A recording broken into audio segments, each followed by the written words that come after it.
মুসলিমের সাফল্যের মূলমন্ত্র ইমানে ক্লাস ও সুন্নাহ। মসজিদে নব্বীর জুমার খুতবা। আলহামদুলিল্লাহ, সমস্ত প্রশংসা একমাত্র সেই আল্লাহর জন্য যিনি আমাদের সৃষ্টি করেছেন, আমাদের হেদায়াত দিয়েছেন, ক্ষমার পথ খুলে দিয়েছেন এবং প্রতিনিয়ত আমাদের কল্যাণের পথ নির্দেশ করেন। আমরা তার কাছেই সাহায্য ও ক্ষমা প্রার্থনা করি। আমাদের অন্তরের বিকার ও আমলের অনিষ্টতা থেকে আমরা তার কাছেই আশ্রয় চাই। আল্লাহ যাকে হিদায়াত দেন তাকে কেউ পথভ্রষ্ট করতে পারে না, আর যাকে তিনি পথভ্রষ্ট করেন কেউ তাকে সঠিক পথে ফিরিয়ে আনতে পারে না। আমরা সাক্ষ্য দিই যে আল্লাহ ছাড়া আর কোনো সত্য ইলাহ নেই। তিনি এক, তার কোনো শরিক নেই।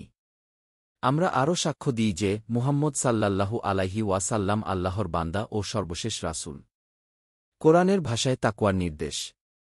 আল্লাহ তায়ালা বলেন, হে মুমিনগণ, তোমরা আল্লাহকে যথাযথভাবে ভয় করো এবং কেউ যেন ইসলাম ব্যতীত অন্য অবস্থায় মৃত্যু না বরণ করে।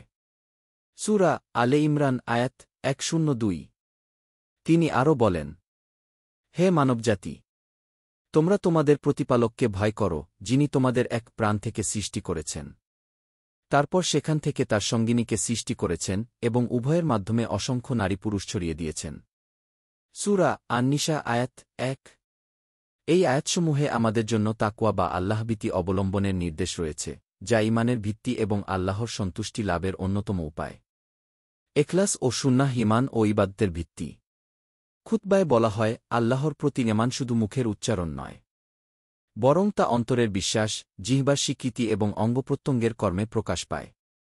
একমাত্র আল্লাহর জন্য ইবাদত ও মহানবী সাল্লাল্লাহু আলাইহি ওয়াসাল্লাম এর সুন্নাহ অনুযায়ী আমল করাই ঈমানের প্রকৃত বাস্তবায়ন। এই দুটি শর্ত পূরণ না হলে কোনো আমলই আল্লাহর কাছে গ্রহণযোগ্য হয় না। রাসূল সাল্লাল্লাহু আলাইহি ওয়াসাল্লাম এর এক মহামূল্যবান নির্দেশ। একজন সাহাবী রাসূলুল্লাহ সাল্লাল্লাহু আলাইহি ওয়াসাল্লাম এর কাছে এসে বললেন, আমাকে এমন একটি কথা বলুন যাতে অন্য কাউকে আর কিছু জিজ্ঞাসা করতে না হয়। রাসূল সাল্লাল্লাহু আলাইহি ওয়াসাল্লাম বললেন, বল, আমি আল্লাহর প্রতি ঈমান এনেছি, তারপর তাতে অটল থাকো। মুসলিম হাদিস 3-8। এই সংক্ষিপ্ত অথচ গভীর হাদিসে ইসলামের পূর্ণ ভিত্তি নিহিত রয়েছে, ঈমান এবং তাতে স্থিরতার উপর। এখলাস ছাড়া কোনো ইবাদত কবুল নয়। শুধু আমল করাই যথেষ্ট নয়, বরং তা একমাত্র আল্লাহর সন্তুষ্টির জন্য হতে হবে। ইমাম ফুয়াইল ইবনে আয়াজ রহমাতুল্লাহ আলাইহি বলেন, যদি আমল খাঁটি, ইখলাসপূর্ণ না হয় তা কবুল হয় না। আর যদি আমল সহিহ সুন্নাহ অনুযায়ী না হয় তাও কবুল হয় না, যতক্ষণ না তা খাঁটি এবং সঠিক উভয় হয় গি। অর্থাৎ আমল হতে হবে একমাত্র আল্লাহর জন্য এবং তা হতে হবে নবী সাল্লাল্লাহু আলাইহি ওয়াসাল্লাম এর দেখানো পথে। সুন্নাহ নির্ভুল অনুসরণী সাহাবীদের পথ। শাইখুল ইসলাম ইবনে তাইমিয়া রহমাতুল্লাহ আলাইহি বলেন, সাহারিগণ কখনও গায়রুল্লাহ আল্লাহ ছাড়া অন্য কাউকে ইবাদত করতেন না। তারা ফেরেশতা, নবী, কবর কিংবা মৃত কারো কাছে সাহায্য চাইতেন না। তারা জানতেন এসব কিছুই শিরকের অন্তর্ভুক্ত। বরং তারা শুধু আল্লাহর দিকেই রুজু করতেন এবং তারই দিনে নিজেদের উৎসর্গ করতেন। তারা একাগ্রতার সঙ্গে 5 ওয়াক্ত সালাত জামাতে আদায় করতেন, রমজানে রোজা রাখতেন, জাকাত দিতেন, হজ করতেন এবং আল্লাহর রাস্তায় জিহাদ করতেন। তাদের দিন ছিল শুধু নবী সাল্লাল্লাহু আলাইহি ওয়াসাল্লাম এর আদর্শে গঠিত। সুন্নাহ অনুযায়ী হওয়া ও খাঁটি নিয়ত আমলের শর্ত। ইবাদত বা দিনী কাজ করতে গিয়ে যদি কেউ নিজের ইচ্ছা, প্রবৃত্তি, সংস্কার বা বিদাতকে অনুসরণ করে, তবে তার সে ইবাদত গ্রহণযোগ্য নয়, বরং তা শিরকের নিকটবর্তী হয়ে পড়ে। ইসলামের ব্যাখ্যা তাই, আল্লাহর কাছে আত্মসমর্পণ, ইবাদতের মাধ্যমে আনুগত্য এবং শিরক থেকে সম্পূর্ণ বিরত থাকা। জান্নাতের সুসংবাদ তাদের জন্য যারা। মহান আল্লাহ বলেন, নিশ্চয়ই যারা বলে, আমাদের রব আল্লাহ, অতঃপর তাতে অটল থাকে, ফেরেশতারা তাদের কাছে অবতীর্ণ হয় এবং বলে, ভয় করো না, দুঃখ করো না এবং সেই জান্নাতের সুসংবাদ গ্রহণ করো, যার প্রতিশ্রুতি তোমাদেরকে দেওয়া হয়েছে। সূরা ফুসসিলাত আয়াত 3-0। খুতবার শেষ প্রান্তে এসে মুসলমানদের উদ্দেশ্যে বিশেষভাবে দরুদ পাঠ করার প্রতি উৎসাহ দেওয়া হয়।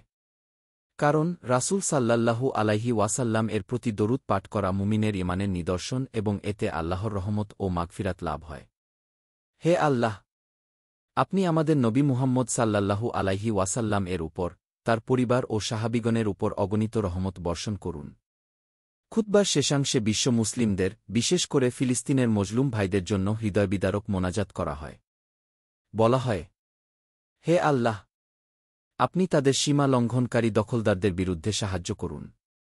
ক্ষুধার্তদের আহার দিন, উদ্বাস্তুদের আশ্রয় দিন এবং তাদের জন্য আপনার পক্ষ থেকে একজন শক্তিশালী অভিভাবক নিয়োগ করুন।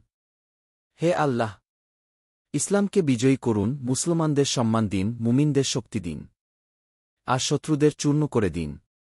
এই খুতবা আমাদের স্মরণ করিয়ে দেয়, একটি মুসলিম জীবনের প্রকৃত সাফল্য নির্ভর করে তিনটি মূলনীতির ওপর: ১. আল্লাহর প্রতি খাঁটি ঈমান ও তাকওয়া। ২. শুধু তারই সন্তুষ্টির জন্য ইবাদত, ইখলাস। ৩. রাসূলুল্লাহ সাল্লাল্লাহু আলাইহি ওয়াসাল্লাম এর সুন্নাহর অনুসরণ।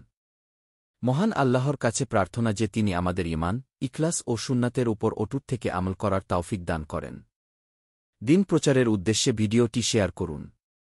লাইক, কমেন্ট, ফলো এবং চ্যানেলটি সাবস্ক্রাইব করে পাশে থাকবেন। মহান আল্লাহ আপনাকে উত্তম জায়া দান করুক।